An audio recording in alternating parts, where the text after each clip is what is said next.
بسم اللہ الرحمن الرحیم۔ حضرت داؤد علیہ السلام کی قوم کے 70,000 افراد سمندر کنارے ایک بستی میں رہا کرتے تھے۔ ان لوگوں کو اللہ تعالیٰ نے ہزاروں نعمتوں سے نوازا تھا، لیکن جب راحت و سکون آیا تو اللہ کی عبادت سے محروم ہو گئے اور اللہ کی مخلوقات پہ ظلم کرنے لگے۔ تو یوں اللہ نے ان کو خبردار کیا کہ ہفتے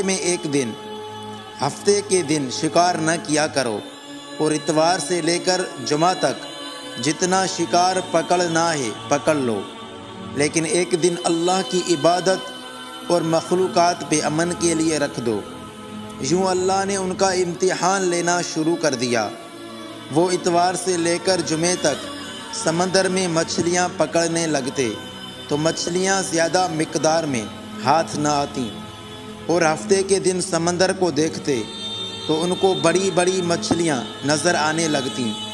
ان لوگوں میں سے ایک شخص کو شیطان نے ورغلایا کہ پریشان کیوں ہوتے ہو، میری ترکیب پہ عمل کرو تو شکار سے کبھی محروم نہیں رہو گے۔ شیطان کے کہنے پر اس شخص نے ہفتے کے دن کانٹا لگا کے ڈوری کو سمندر میں ڈال دیا تاکہ مچھلی پھنسے، اور شیطان نے کہا اس مچھلی کو تم اتوار کے دن نکالنا، اور یوں ہفتے کی حرمت باقی رہے گی اور تمہارا شکار بھی ہو جائے گا۔ شیطان کی بتائی ہوئی ترکیب پہ ہفتے کے دن مچھلی پھنسی رہی، اور وہ اتوار کے دن نکالتا اور خوشی سے کھاتا۔ جب آس پاس کے لوگوں نے پوچھا تو ان کو بھی یہ ترکیب بتانے لگا۔ تو یوں اس قوم کے کچھ لوگ ہفتے کے دن مچھلی پکڑنے کے لیے جال پھینکتے اور اتوار کے دن نکالتے، اور کچھ نے تو سمندر میں نالیاں بنا کے چھوٹے چھوٹے تالاب بنا دیے تاکہ ہفتے کے دن جیسے ہی مچھلیاں یہاں سے گزریں تو ان تالاب میں پھنس جائیں، اور ہم اتوار کے دن ان مچھلیوں کو نکال کر پکا کے کھائیں گے۔ اس گاؤں میں کچھ اللہ کے خاص بندے بھی موجود تھے جو کہنے لگے، اے لوگو، اللہ نے ہفتے کے دن شکار کرنے سے منع فرمایا ہے۔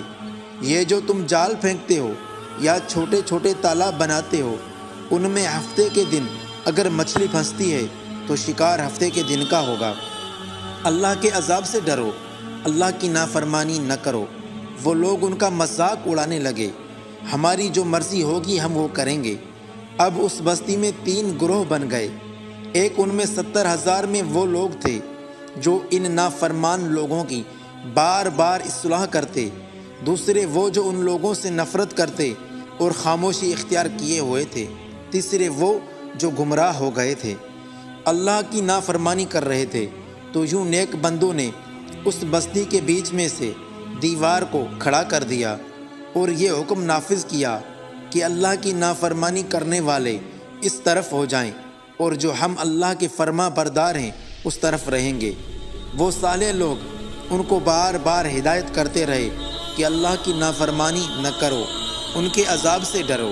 وہ سارے نافرمان ہنستے رہے اور کہنے لگے، یہ سب کتابی باتیں ہیں، ہم پہ کوئی عذاب نہیں آئے گا۔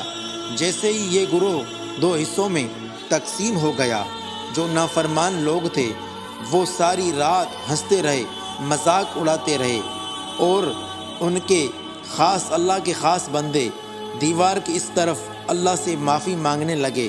جیسے ہی صبح ہوئی تو نیک صالح انسان اٹھے، انہوں نے محسوس کیا کہ دیوار کی اس طرف سے کسی انسان کی آواز نہیں آ رہی۔ جیسے ہی دیوار کی اس طرف چڑھ کر دیکھنے لگے تو سارے کے سارے وہ لوگ بندر کی شکل میں تبدیل ہو چکے تھے اور بندروں کی حرکت کو انجام دے رہے تھے۔